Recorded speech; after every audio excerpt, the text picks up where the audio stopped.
بسم اللہ الرحمن الرحیم۔ السلام علیکم۔ بوڑھا آدمی اور شیر۔ ایک غریب بوڑھا لکڑہارا اپنے بڑے سے کنبے کے ساتھ جنگل کے قریب واقع ایک چھوٹی سی جھونپڑی میں رہتا تھا۔ اس کے بیٹے اور بیٹیاں بہت کم عمر تھے۔ اس کی بیوی کھانا پکانے، صفائی ستھرائی، کپڑے دھونے اور بچوں کی دیکھ بھال میں مصروف رہتی تھی۔ بوڑھا جنگل میں جا کر لکڑیاں کاٹ کر لاتا تھا اور اسے ایک گٹھڑی میں باندھ کر اپنے گدھے پر لادتا اور قریبی گاؤں کے بازار میں جا کر بیچ دیتا، اور اس طرح کنبے کا گزارا ہوتا تھا۔ ایک دن جب بوڑھا اپنے کام میں مصروف تھا تو اسے ایک گرجدار دھاڑ سنائی دی۔ اس نے اپنا کلہاڑا نیچے رکھا اور خاموشی سے سننے لگا۔ اچانک ایک بڑا سا شیر جھاڑیوں میں سے باہر آ نکلا۔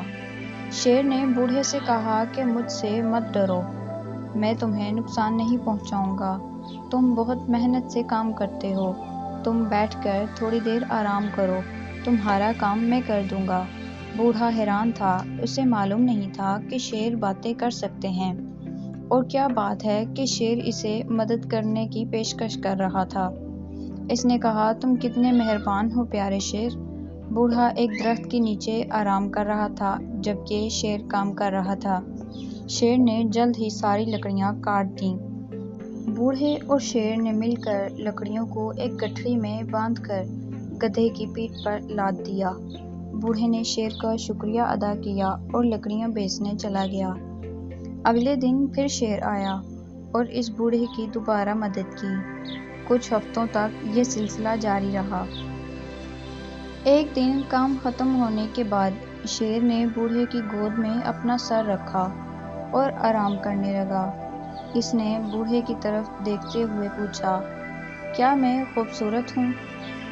ہاں، واقعی تم بہت خوبصورت ہو، بوڑھے نے جواب دیا۔ کیا میں طاقتور ہوں؟ شیر نے پوچھا۔ ہاں، یقیناً، بے شک، بہت طاقتور ہو، بوڑھے نے جواب دیا۔ کیا میں جوان اور توانائی سے بھرا ہوا ہوں؟ شیر نے پوچھا۔ ہاں ہاں، بالکل ایسا ہی ہے، بوڑھے نے جواب دیا۔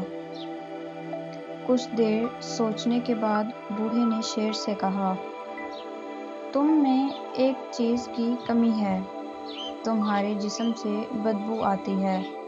اگر تمہیں کوئی اعتراض نہ ہو تو براہ کرم اپنا سر میری گود سے ہٹا لو۔ اگر آپ کی طرح میرے جسم سے بھی بدبو آنے لگی تو میری بیوی کو بہت برا لگے گا۔ شیر اچھل کر اس کی گود سے اٹھا اور بوڑھے کو کلہاڑی دیتے ہوئے کہا، اسے میری پیٹھ پر مارو۔ بوڑھے نے کہا، میں تمہیں تکلیف نہیں پہنچا سکتا۔ شیر نے کہا، یہ میری خواہش ہے، اور یہ کہنے کے ساتھ ہی وہ دھاڑنے لگا۔ بوڑھے کی سمجھ میں کچھ نہیں آ رہا تھا کہ وہ اب کیا کرے۔ آخر اس نے کلہاڑا اٹھا کر شیر کی پیٹھ پر دے ماری۔ شیر کی پیٹھ پر گہرا زخم آیا اور خون نکلنے لگا۔ اس سے شیر کا جسم سرخ اور چپچپا ہو گیا۔ شیر جنگل میں واپس چلا گیا اور بوڑھا اپنی لکڑیاں بازار میں لے گیا۔ اگلے دن بوڑھا اپنے کام والی جگہ پر آیا۔ شیر آیا اور اسے دور سے دیکھتا رہا، لیکن کوئی بات نہیں کی۔ بوڑھا خوف زدہ ہو گیا۔ وقت گزرتا گیا اور پھر ایک دن اچانک شیر جھاڑیوں کے پیچھے سے بوڑھے کی طرف بڑھا۔ اس نے بوڑھے سے کہا، میری پیٹھ کی طرف دیکھو، زخم کا کوئی نشان ہے؟ بوڑھے نے غور سے دیکھا، لیکن اسے کہیں کلہاڑی سے لگنے والا زخم کا نشان نظر نہیں آیا۔ یہ بالکل ٹھیک ہے، کوئی نشان نہیں ہے، بوڑھے نے کہا۔ ہاں، شیر نے جواب دیا، کلہاڑی کا زخم تو ٹھیک ہو گیا ہے، لیکن تمہارے سخت الفاظ کا زخم ابھی تک میرے دل پر موجود ہے، جو کبھی ٹھیک نہیں ہو سکتا۔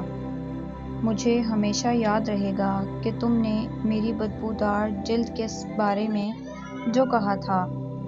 اب تم اس جنگل کو چھوڑ دو ورنہ میں تمہیں کھا جاؤں گا۔ اور یہ کہنے کے ساتھ ہی وہ گرجدار آواز سے دھاڑنے لگا۔ بوڑھا جنگل چھوڑ کر چلا گیا اور اس دن سے اسے تمام شیروں سے خوف محسوس ہونے لگا۔